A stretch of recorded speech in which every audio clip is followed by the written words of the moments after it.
In late 2025, a tectonic shift quietly occurred in the global tech landscape and almost nobody in the West noticed. For the first time in 5 years, Apple was unseated in its most critical overseas territory. Huawei, a company the US government spent half a decade trying to systematically dismantle, officially outsold Apple in China.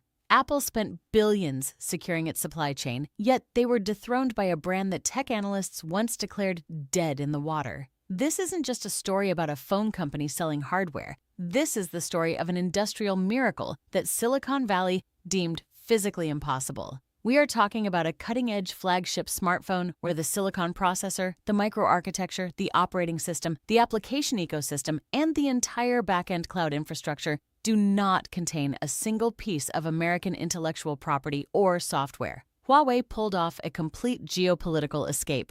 To understand how massive this victory is, we have to travel back to May 2019. At that moment, Huawei was on track to eclipse Samsung as the world's largest smartphone manufacturer. Then, the hammer fell. The US government placed Huawei on the Bureau of Industry and Securities Entity List. In a matter of weeks, their entire business model was vaporized. Think about what it takes to build a modern smartphone. You need an operating system. Lost, as Google banned them from licensing Android and Google mobile services. You need high-end processor designs. Compromised, as ARM restricted future licensing. Crucially, you need a foundry to print chips. Severed, as TSMC was legally barred from manufacturing Huawei's in-house Kirin processors. Huawei's global smartphone market share plummeted from nearly 20% to less than 4% almost overnight. They became an afterthought, a ghost. But inside China, a completely different directive was issued. Huawei's leadership called it the Long March, a complete pivot away from defensive survival and toward absolute tech independence. They realized that trying to compromise with Western supply chains was a dead end. If they were going to survive, they had to build everything from the dirt up. The ultimate choke point was always the semiconductor. To build a world-class smartphone chip, conventional wisdom says you absolutely must have access to EUV, extreme ultraviolet lithography machines manufactured exclusively by ASML in the Netherlands. Washington successfully pressured the Dutch government to ban the export of these machines to China. The consensus was clear. Without ASML's EUV machines, China would remain trapped at least a decade behind in chip manufacturing.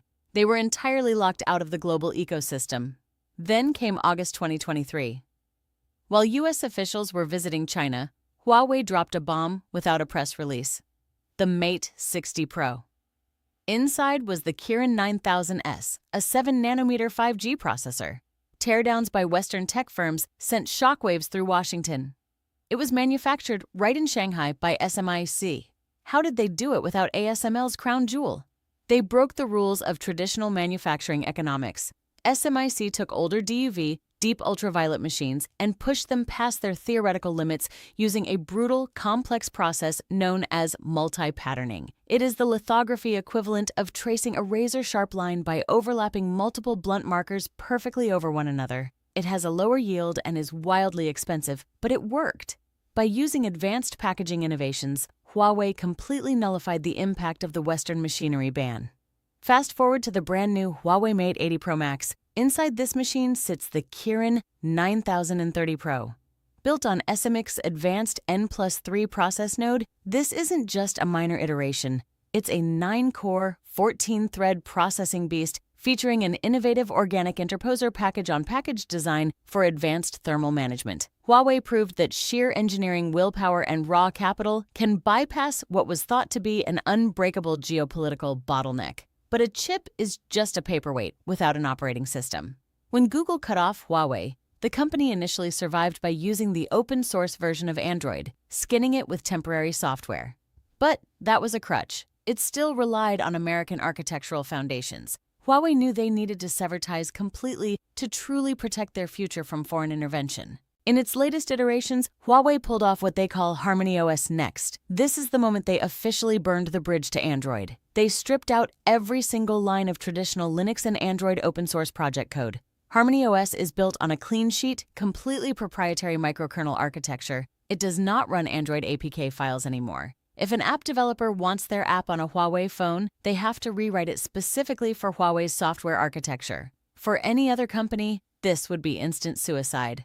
Microsoft tried it with Windows Phone and failed. Samsung tried it with Tizen and failed. But Huawei had an entire domestic market backing them up, turning a massive risk into their ultimate strategic shield against outside pressure. Huawei deployed an army of software engineers to work directly with China's domestic tech giants, including Tencent, Alibaba, and ByteDance. Together, they natively rebuilt the country's crucial digital ecosystem, WeChat, Alipay, and Douyin, explicitly for the HarmonyOS framework. The result is staggering. Because the software is built specifically for the custom Kirin silicon, the Mate 80 Pro Max runs with an efficiency that rivals Apple's hardware-software vertical integration. It uses less power, handles complex on-device AI tasks locally without cloud delays, and completely decouples China's mobile infrastructure from Western control. This massive software migration proved that a parallel digital universe could not only exist, but thrive under pressure, entirely independent of Silicon Valley's established rules and licensing gates. The culmination of this self-reliance is a hardware masterpiece.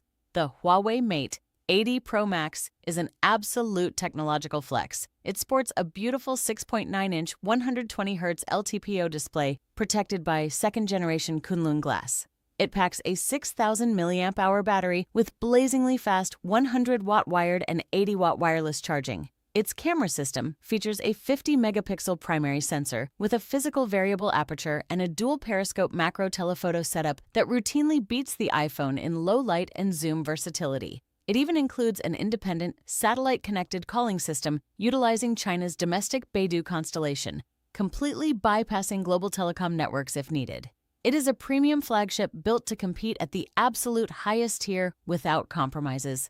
When consumers in China look at the latest iPhone and then look at the Mate 80 series, the choice is no longer driven purely by patriotism. It is driven by the fact that the Huawei device feels like the more advanced, uncompromising future. The premium status symbol has shifted. For years, owning an iPhone was the ultimate mark of luxury in Beijing and Shanghai. Today, pulling out a completely de-Americanized Huawei flagship carries a unique prestige. It represents resilience, elite engineering, and domestic pride. This cultural shift has caused Apple's market momentum to stall out in its most profitable overseas market.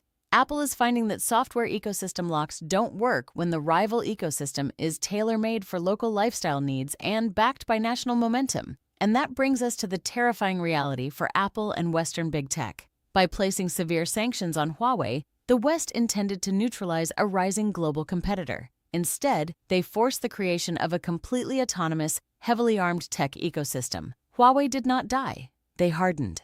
Right now, this war is being won inside China, but Huawei isn't stopping at the Chinese border. They are already rolling out their independent ecosystem to the global south, across regions of Southeast Asia, the Middle East, and Africa, where users are becoming increasingly wary of relying entirely on American-controlled platforms. The U.S. sanctions aim to preserve Western tech hegemony. Instead, they accelerated its fragmentation, proving you can build a trillion-dollar empire completely outside the American orbit. But a modern hardware and software system still relies completely on servers to back up data, verify app installations, and handle cloud processing.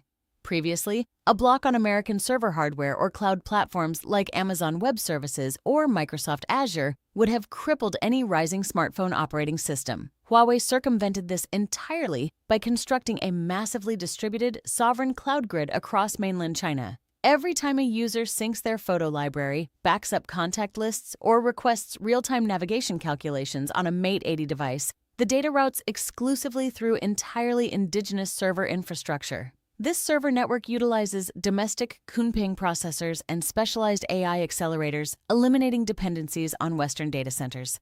It represents an airtight operational loop where data security is geographically and structurally immune to external political interference, ensuring consistent cloud functionality under heavy usage. Beyond the main processor, a smartphone requires hundreds of smaller components to function, such as power management chips, radio frequency modules, audio decoders, and display drivers.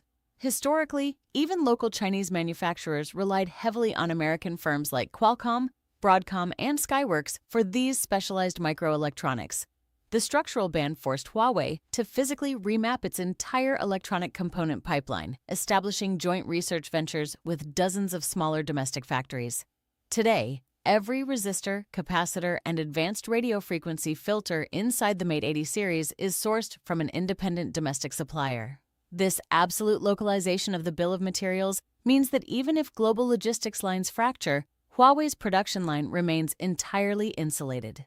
They have successfully shifted their manufacturing model from global integration to absolute geographic concentration. The true brilliance of Huawei's survival strategy lies in how they expanded this ecosystem beyond the handheld device itself. As Apple famously spent a decade trying to build an electric vehicle only to cancel the project entirely, Huawei quietly integrated HarmonyOS directly into China's exploding smart electric vehicle sector. Through partnerships with domestic automakers, the phone transforms into the central processing brain of the vehicle. When a user steps into an EV powered by Huawei's software, the car instantly synchronizes with the phone, mapping routes, managing autonomous driving algorithms, and displaying user interfaces without any configuration. This creates a powerful lifestyle lock-in effect. Consumers are buying Huawei flagships because the hardware communicates flawlessly with their vehicles, establishing a highly integrated personal ecosystem that Western tech platforms are structurally barred from competing with. The long-term economic fallout for Western companies extends far beyond lost consumer sales inside the Chinese mainland. By creating a fully functional, highly competitive, and entirely independent alternative to the standard iOS and Android duopoly, Huawei has laid out a technical blueprint for the rest of the world. Governments and enterprise clients across developing markets are closely observing this development. For nations concerned about digital sovereignty or potential future Western trade restrictions, an enterprise tech suite that is completely immune to U.S. sanctions looks highly attractive. Huawei is actively positioning its infrastructure as a neutral alternative for international partners, threatening the foundational global soft power long maintained by Silicon Valley's platform monopolies and shifting the balance of tech infrastructure. We are witnessing the official end of a single unified global tech paradigm. The traditional era, where one American silicon architecture and two California-based software operating systems ran the entire modern world, is fundamentally fractured. Huawei's survival and subsequent market victory prove that intense external pressure does not guarantee elimination. Instead, it can accelerate industrial evolution. The Mate 80 series stands as clear proof that a completely parallel, self-contained, high-performance tech ecosystem is no longer a theoretical concept. It is an active, highly competitive reality on store shelves today. As Apple navigates this new landscape, they are discovering that the rules of global tech competition have changed forever, driven by a resilient competitor that refused to fail.